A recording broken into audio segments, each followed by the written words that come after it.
Dog training can be quite polarized because there's a clear consensus on the methods that we should be using to train dogs, but there are still some people who use an alternate approach. Is it a good idea to consider both sides, or is that actually bad for dogs? That's what Kristi and I are going to be talking about today. Welcome to the Positive Post in Conversation. I'm Zazie Todd, and I'm here as always with Kristi Benson. So, Kristi, do you want to tell me what triggered this, or tell our listeners as well about the conversation we had that triggered this? Yeah, so I was listening to a podcast from Rachel Gilmore. I think it's actually been a couple podcasts where she's mentioned this, where she talked about how trying to have no bias as a journalist, trying to say, I have no bias, I'm just presenting the facts, can actually be really problematic. And all, what journalists who sort of like put that position out there, what they do is they open themselves up, manipulate it, or they open themselves up to sort of not progressing the conversation in a beneficial way. And as I was listening to this, I was like, it was interesting as someone who listens to the news to be able to sort of have a view into how news is handled and how journalists think, but also I was like, it triggered something in me, and I was like, whoa, this is dog training. I'm sure that every discipline has this, this type of thing where they where they can look at how their discipline is being talked about.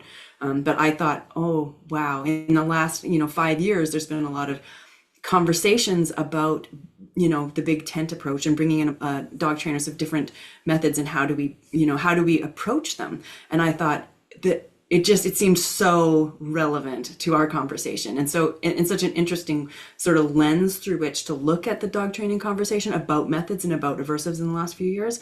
So I started sending you voice notes.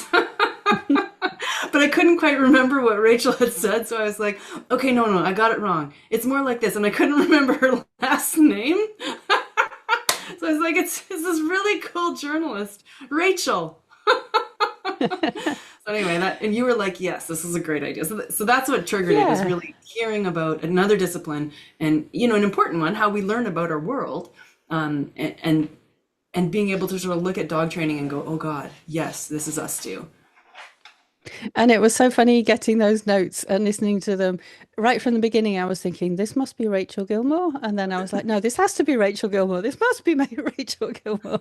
So that was really interesting. And I think it is really relevant to conversations about dog training because we do a lot of work to encourage people to use reward-based training methods because they are what is best for dogs, basically. They provide dogs with positive experiences, which is really important for animal welfare. They avoid risks of things like increased fear, anxiety, aggression, a worse relationship with the guardian, and pessimism. And it's quite a long list of the potential kind of side effects of using aversive methods.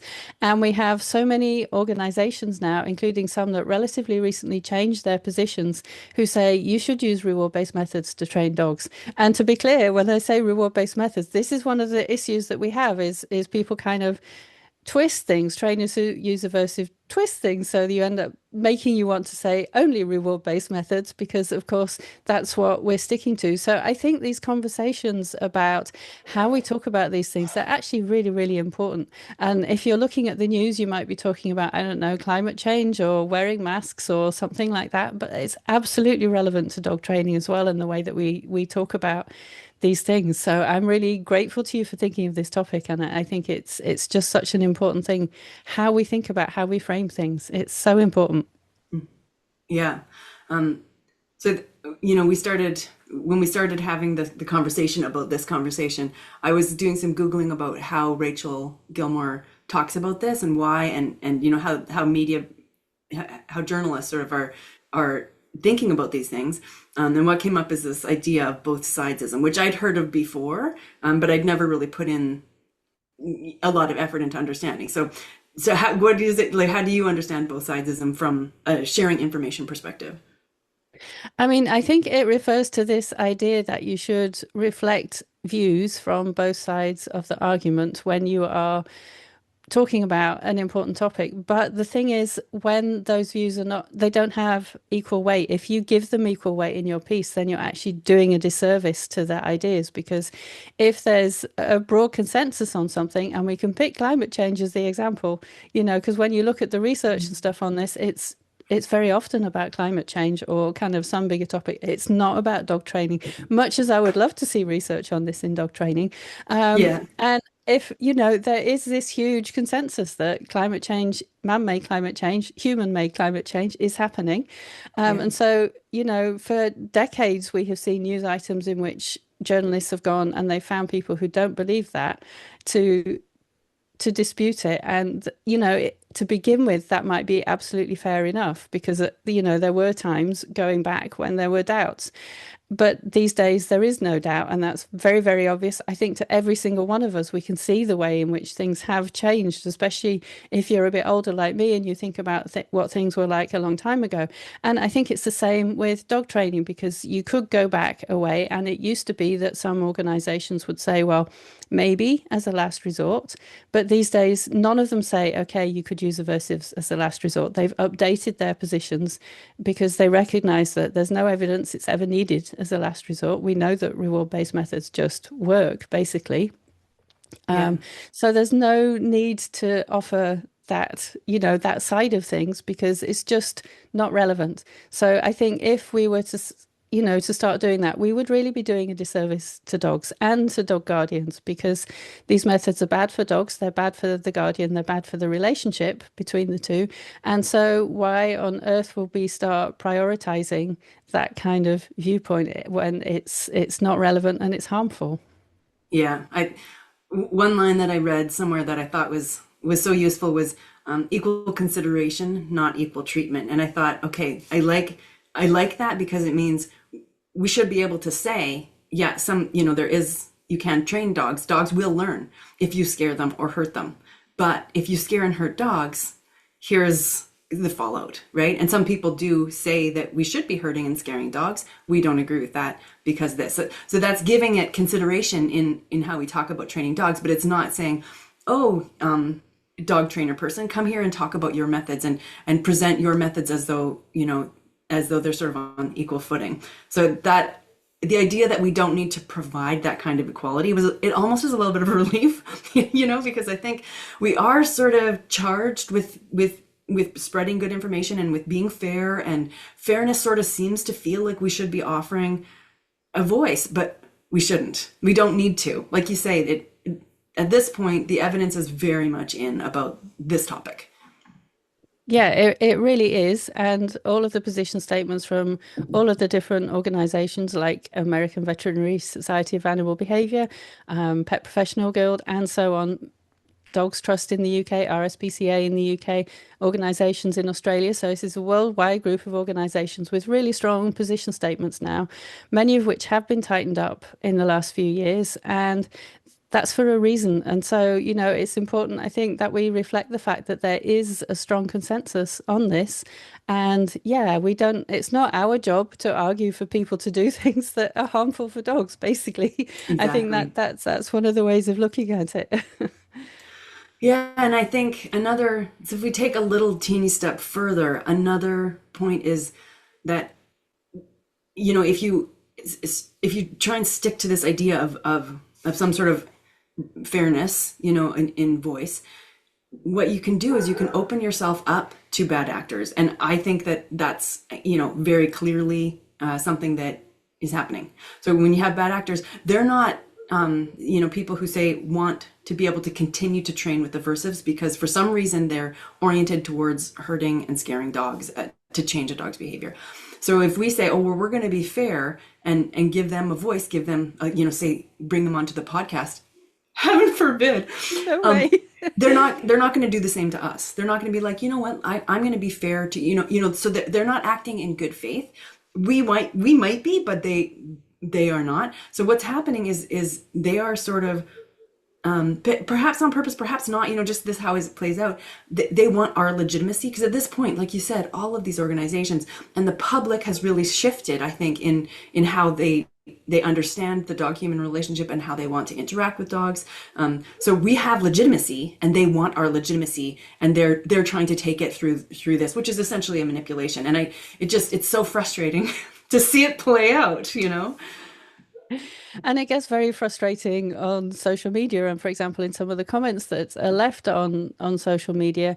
And you're right, they come from a certain direction and they don't go in the opposite direction, really. And yeah, I have quite strict rules about what I let people comment on my socials. Um, Sometimes, though, Facebook has learned that I don't like certain kinds of comments and it hides them from me because it knows I don't like those comments. I think that that's actually quite clever of the Facebook machine, really. So I mean, I think there is no point in me sharing good quality information about how to care for dogs, how to train dogs, how to care for cats, if I'm then going to let lots and lots of people undermine it in the comments. So I don't allow that kind of comment because it's not really something that is up for debate. I mean, it isn't a debate. There is this broad consensus, and we're doing a big disservice to people if we let people think that there is a debate when it just isn't a debate at all. And I think it's really important that people know that. So it's important to have that viewpoint that is fair. I mean, being fair means recognizing the harm that aversive methods cause Hmm. and the fact that there are so many people using reward-based methods and it works, you know. Hmm. There aren't any cases where we're tearing our hair out and thinking, oh no, should I get a shock collar out? Because we know that there's no need for one. We don't end up in that situation. So yeah, and I think it's very important to make sure that we reflect how things are. Yeah, yeah, for sure. And I think so. Something else that came up, and as I was poking around and reading, is this idea of the loudest voice. So in media, you know, and I know Canadians sometimes feel like we're a little bit immune from this, but we are not. Far right voices can start to shift the narrative to allow for. So I think the issue is that reasonable conversation. Say, I feel like 10 years ago, reasonable conversation wouldn't, you know, around political topics wouldn't have included blatant racism and homophobia and transphobia as sort of acceptable speech. It would have been frowned upon. You know, it would have been something that people would have kind of taken issue to in some spaces at least. And when we open ourselves up to being like, well, let's bring in the loudest voice to have this fairness, this unfair fairness, then it can shift the narrative, and all of a sudden these words can start bubbling into regular conversation, which we might have been like, well, we spent 50 years making sure that word was considered super not okay, and now it's bubbling back up. And I think we see this in the media, definitely not, you know, as much in Canada as maybe in other places, but it's certainly, we are not immune. We definitely need to be aware of it in Canada. But I think that's something that also happens in dog training, you know? So when we say, come and sit at the table with us and we'll have a conversation about your dog training methods and my dog training methods, all of a sudden we're allowing language to percolate into, you know, how we think about dogs, how we talk about dogs, that we have done, I think, a really good job of putting those to rest, or we had been doing a good job. So, you know, what's your thoughts on that, on this sort of loudest voice issue?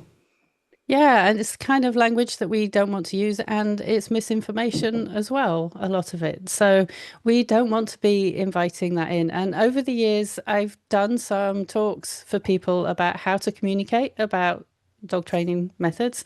And one of the things I always say in those talks is that we don't want other people to be setting our agenda, which is it is kind of that loudest voice idea. You don't want to let those people set the agenda. You have your own agenda, and that's what you want to talk about. That's what you want to structure your social media about and things like that. So it's very important that you stick to the things that you know are important and that you want to talk about. And you don't have to let other people, just because they're loud, it doesn't mean that you have to let them join in. And sometimes you actually have to stop them, basically, because what is the point of letting yourself be used to share someone else's misinformation, basically?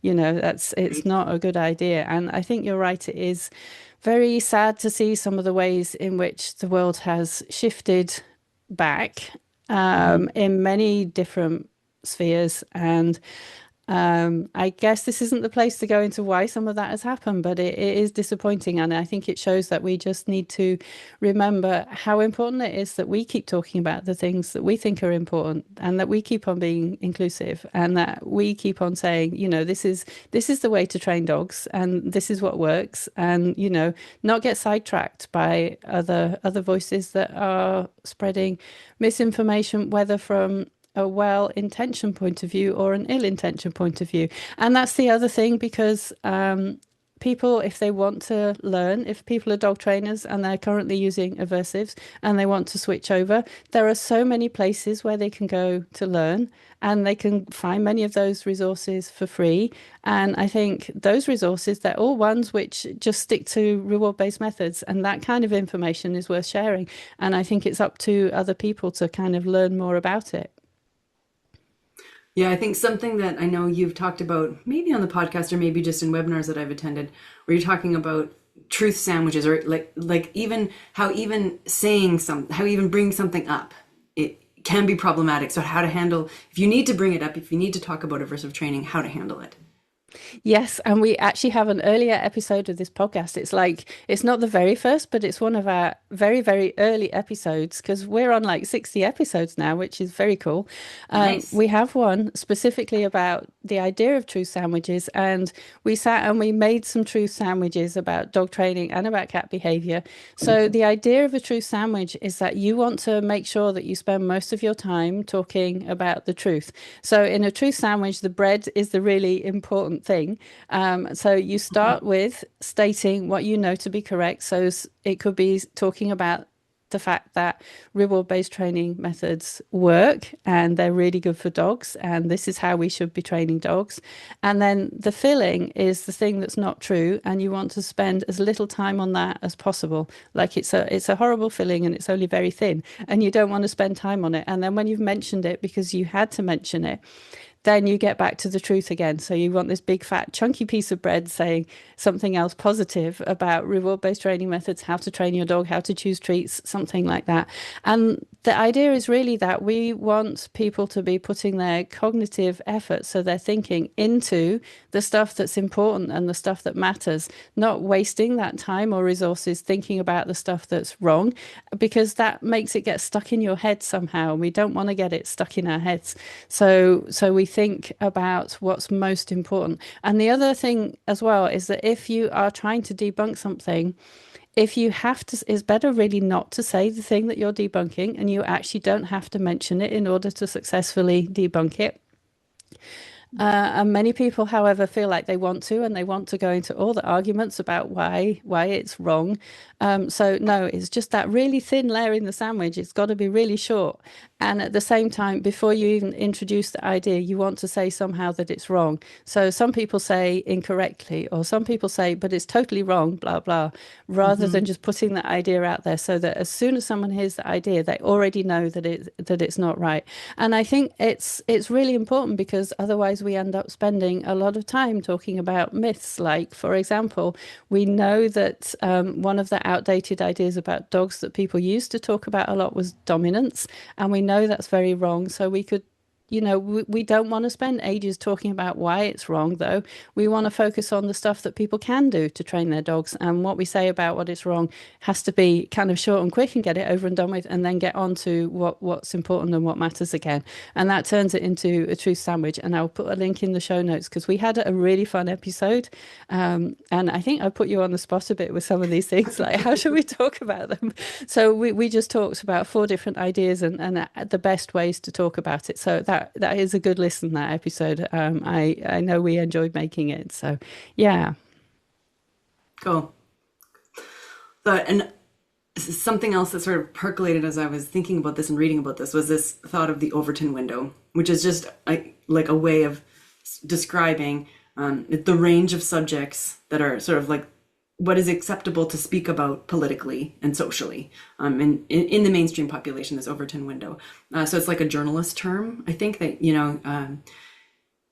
then there's this discussion about moving the Overton window, which it seems kind of technical, but something that Rachel said in one of her podcasts was that the far right in Canada actually uses Overton window. Like they talk about, we're moving the Overton window in the direction that they want to see. So they talk about it, they know that it's a thing, and they want to manipulate it so that far right ideology can start to gain sort of credence and comfort in Canadian political conversations, which is terrifying, right? So it's not as though people are, and I doubt that dog trainers are necessarily having this conversation as well. The dog trainers who are sort of stuck in the past and still want to use these methods that hurt dogs. I doubt that they're talking in these terms. Maybe they are, though. You know, I don't think we should give them a bunch of credit, but I don't think we should also assume that they're not aware, right?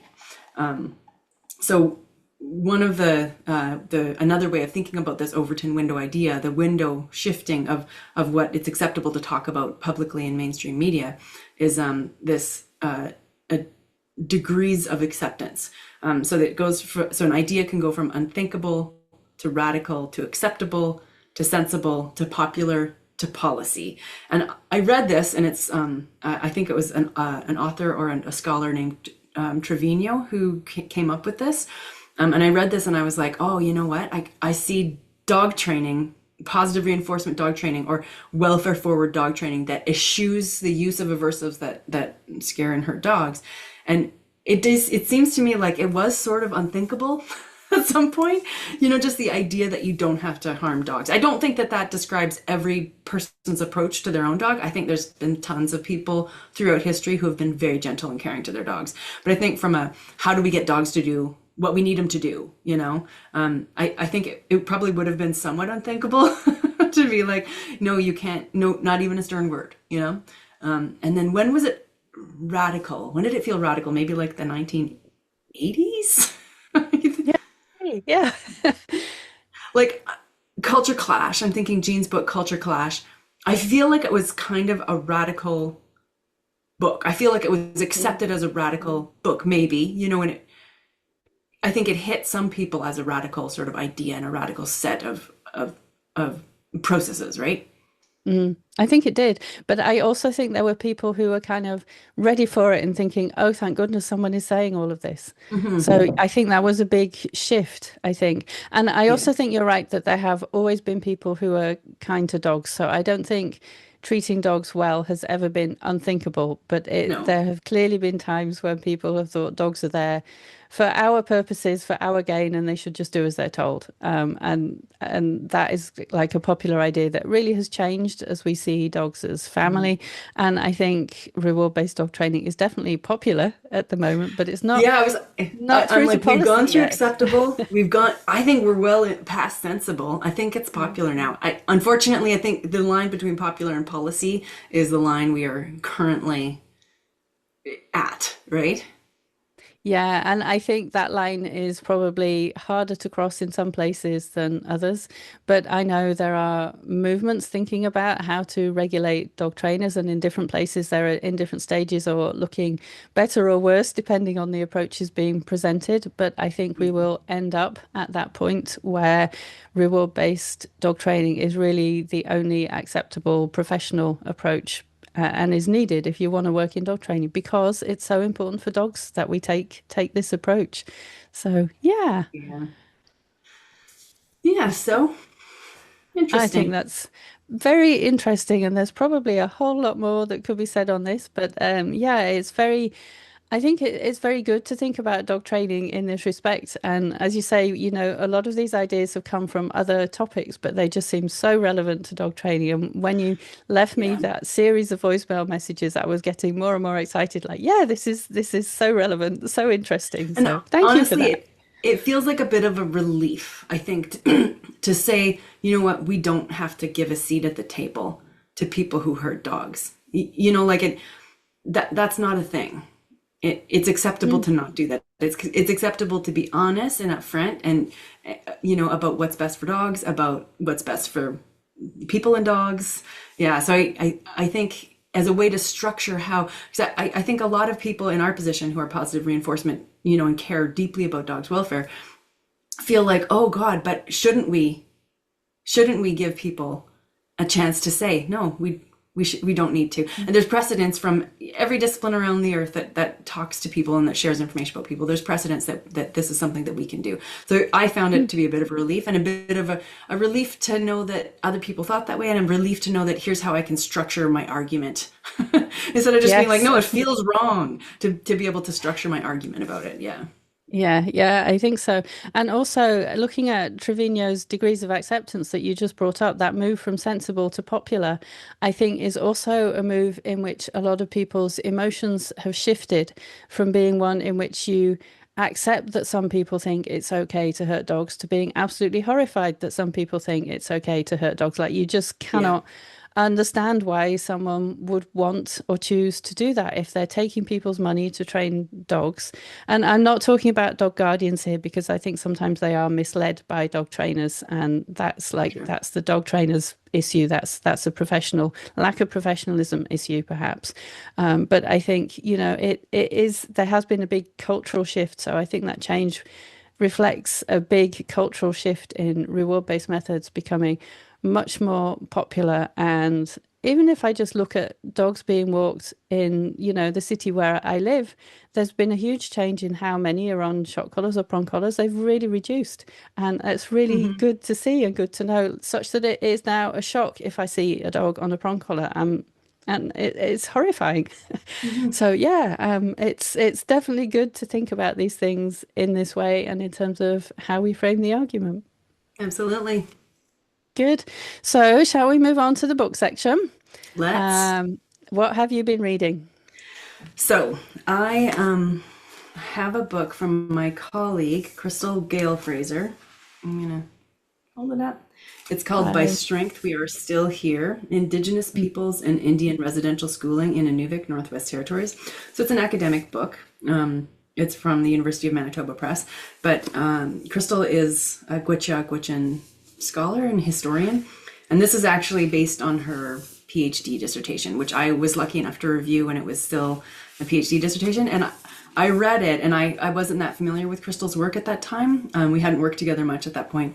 And I was just blown away, blown away, blown away by how beautifully she writes. And she actually wrote somewhere, and I believe it's retained in this book, she wrote somewhere saying, I'm writing not for other scholars. I'm writing for my family members and my community. And, these are the people who I want to understand. So she managed to carry off something which I think, I believe academics is moving more in this direction, but she is honestly, I think, the best I've ever read of somebody who can write about a very technical and also very emotional and very horrific and, really emotional topic, but do it so well. Her prose is lovely, and the topic is something that I think all Canadians need to learn more about in their lives. So it's about a residential school in students at residential school in Inuvik, and Inuvik had one of the latest residential schools in Canada. It was open into the 90s, which is when I was graduating high school. So it's very much this is part of our lives. It's not something that's deeply in the past. So, and as a historian, she also chose to platform survivor stories. So she did a lot of oral history and wrote it from that perspective. So I think she really attacks sort of not attacks. See, there I go using a war metaphor. She tries to dismantle sort of historical praxis about talking about these things, and instead using indigenous methodologies to talk about it. So it's a wonderful book. You can learn a lot about our history as Canadians and what we've as a colonial state, what we've done. But also, I think as people who, if you just like writing, it's very worth reading. So yeah, sorry I went on a little bit long, but Excellent. it's a very good book. Yeah, no, it's really good to hear about it. And it's good to know that it's so well written as well as being on such an important topic. So excellent. Thank you. And I have been reading, I'm going to hold it up, Pugs and Kisses by Farah Roshon. And this is totally different because this is a romance. Oh, And nice. yeah, it is really it's about two veterinarians. There's a vet called Evie, and at the very beginning of it, she is breaking up with her fiance, who she has been engaged to be married to for 4 years. And she throws him out of the house, and she's quite down about all of this. And then gets a call. Can she go and help out at a rescue where she used to volunteer, but she hasn't had time to volunteer lately? And it turns out that the rescue is in trouble. And as well, someone she used to know and really quite like at vet school has also been called in to ask if he could help because he also used to volunteer there. And they never quite got together before, but maybe they will get together this time. I mean, I don't want to Ooh. give anything away, but it's a romance and it is set in New Orleans as I well. love a So good romance. it's got a really nice like setting. I've never been to New Orleans, but I enjoyed reading about it and reading about the food. Like they go to an Ethiopian restaurant, for example. There's lots of lovely foodie bits in here. And obviously also a lot of stuff about the animal rescue and are they going to be able to raise enough money to save the animal rescue because it's actually the property it's in is actually going to be sold. So if you love pets and you like reading about vets, it's a really good story. So I enjoyed that very much. Nice. Yeah. That's great. So wherever you're listening from, thank you so much for joining us today. We would like to give a special shout out to our listeners in Woodland Park, Colorado. And maybe I'll mention that I only mention places where we know there are multiple people. So, it's not just one person we're speaking to from this place. And thank you so much for being with us today.